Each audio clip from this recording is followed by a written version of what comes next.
I'm putting together this podcast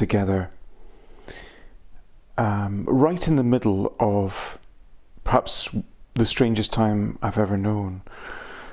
Strange because of the silence all around us.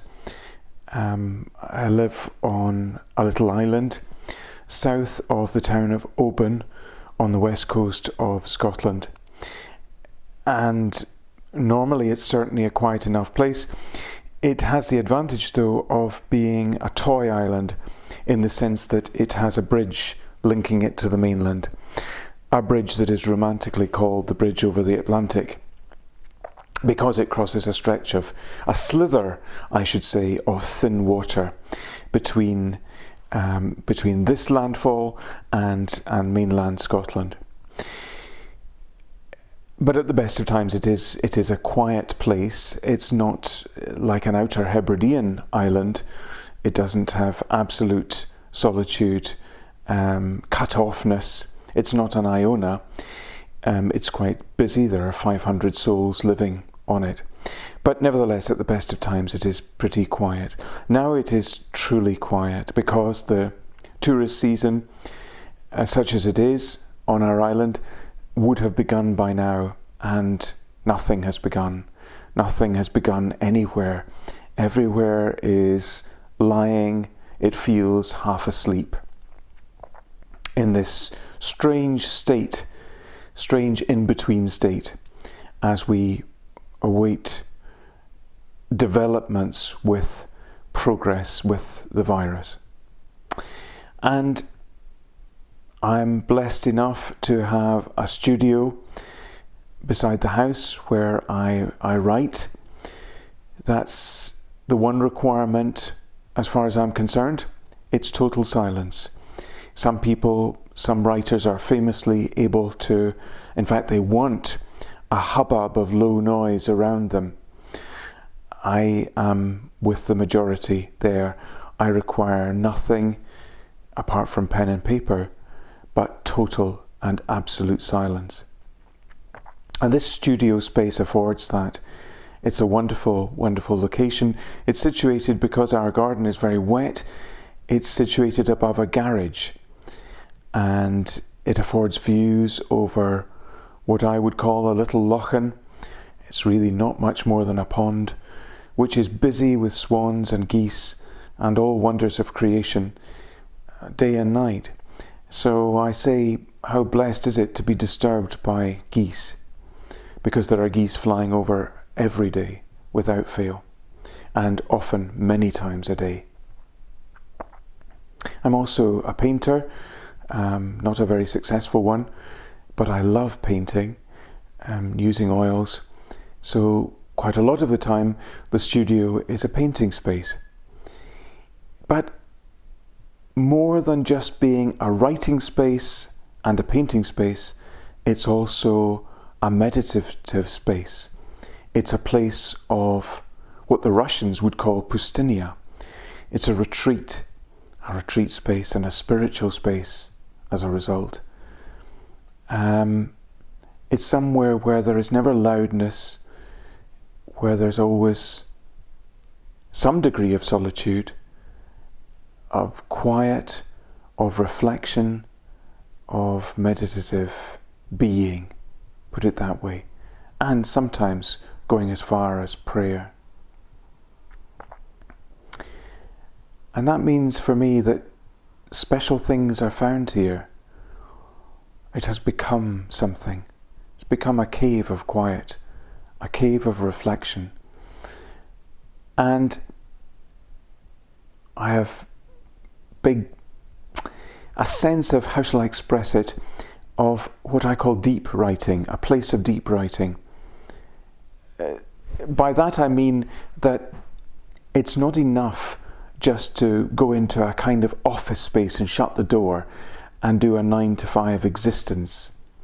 It's not about that. It's about going into a very deep, reflective space to find words. I have been working with that process for many years now, since the days that I had a wooden cabin for writing at home in Highland Perthshire, at the very centre of Scotland, in a very different type of rural environment. And there it was that slowly I began to discover this sense of what I call now deep writing. And perhaps that's understandable, perhaps that's made clear, but it's about going into a very, very deep place of silence and coming out with things.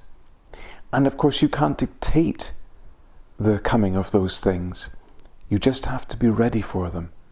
I can't know if on a certain day I may go into my studio and spend 3 hours in that deep space and come away with nothing. And on another occasion, write, let's say, 3 poems. That would be a remarkable day. Or 1,000 words of prose for that matter. It doesn't have to be poetry. It's by no means only poetry. But all I know is that through devoting time to the space, extraordinary things happen and extraordinary things come. They feel like gifts. That's all I can say. They don't really at all feel generated by me. That's crucial to stress. They feel things that have been given. So understandably, I think, for me, there's a very strong spiritual link there.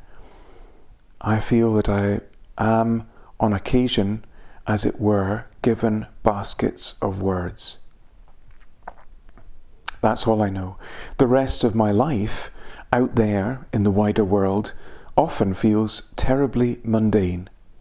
But all I know is that in this space, not only this space, it might be on Iona in times of retreat, but especially in this space, I am given extraordinary baskets of words. And often those baskets of words become poems. We've only recently passed Easter, and I'm reading several poems from my SPCK collection, Evensong. And I want to read the whole of a triptych which is inspired by the Easter story. So 3 poems giving reflections on the 3 days of the Easter story. And the first of them is of Good Friday. All day, under the circling, the golden hugeness of the sun, beat by beat, the maddening, terrible day, the terrible madness, until suddenly at last the sky went ugly with bruises. A thunder stuttered in the red hills, and the rain came hard as grapes, heavy, hissing, huge, and lightning gouged the dust. His face, she saw his face, her son, the son she'd brought into a stable, shining with bright rain and blood and rivers, and how his head slipped forwards, finished, his shoulders torn like wings, like angel wings, broken now forever by the weight of that last loss of God. But even then they waited, the soldiers and the priests, watching him with gaping mouths, as if they still expected he might speak or heal or teach. They watched the rain shine his shoulders and his broken head, hour after hour after hour, as if they feared him still.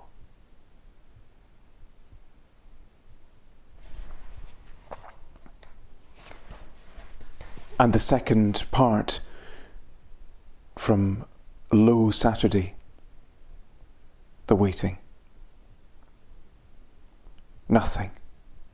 All through the night, listening and locking doors, whispering just in case. Shadows ghosting the streets, the gnaw of hunger. The going over and over the ashes of the days, searching for something that might make sense.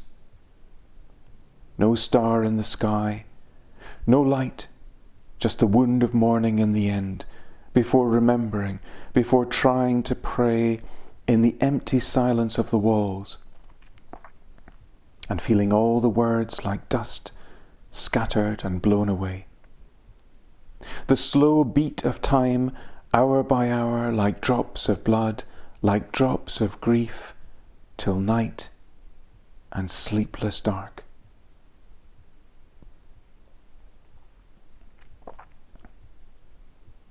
And then resurrection.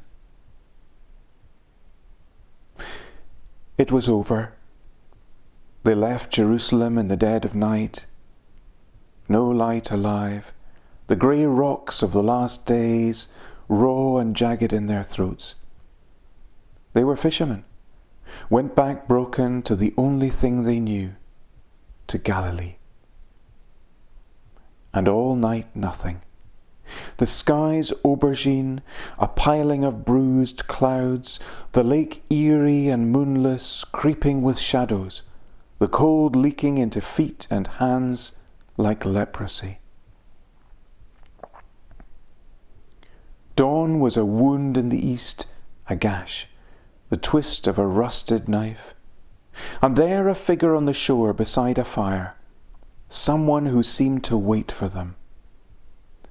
They drudged up the boats, deep into dry sand. He spoke to them with his eyes, gave them pieces of smoky fish. They knew him when he called them by their names.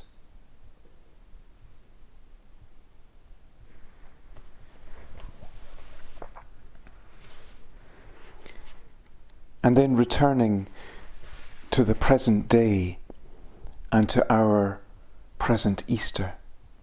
This is thinking about my world really in the west of Scotland. Here, I suspect that this reflection, this little poem, is born out of the island of Iona, because at this time of year, even after Easter as we now are, but at Easter time it's bitterly, bitterly cold.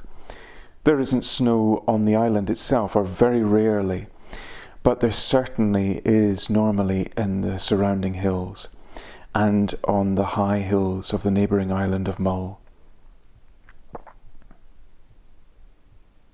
Easter. When the year is beginning again, the sleet coming in wet cotton on the wind to build against the dikes, and sometimes the sun like a single eye blind behind the clouds, and daffodils, the frail green of them, hidden away and hurting in the wind. I am no longer full of my own emptiness, but just light and sky, listening, and able at last to hear.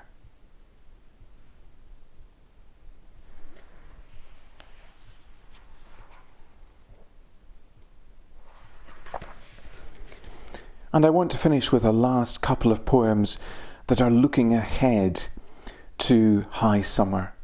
We've had beautiful, beautiful days here on the island for the last couple of weeks, and unnaturally warm days in this climatically changed world, but truly beautiful summer days. It's now returned to late spring and more normal conditions. But this next poem is really an evocation of the West Coast world. Every summer I used to go with my parents to one or other of the Hebridean landfalls for a week or 2 weeks to a simple summer house. And those days laid deep trails within me, to which I go back and back in my imagination and inevitably in my writing. And this poem from Evensong is called The Summer House, and it's really remembering the first year that I visited the island of Coll, which is not far from Iona, and reached from Oban, that town that lies north of us, on the west coast of Scotland. This then is remembering Stranvar and that unforgettable summer. There is the hush of sea in an open window, and a child coming running under bare sunlight with news of shells and a big whale. There is more time. Life slows to a single heartbeat. The days flow into endless places, stretch like shadows. The world we carry does not weigh so much, but seems to fall as simple as a starfish in something we can see as beautiful again.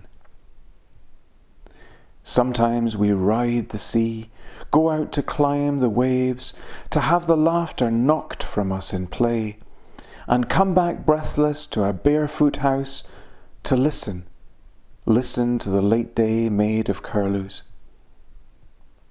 A huge moon rolls into the sky, ghost white, lighting every field, and breeze silks the hills. All night we dream of nothing, like children who have never learned of sin.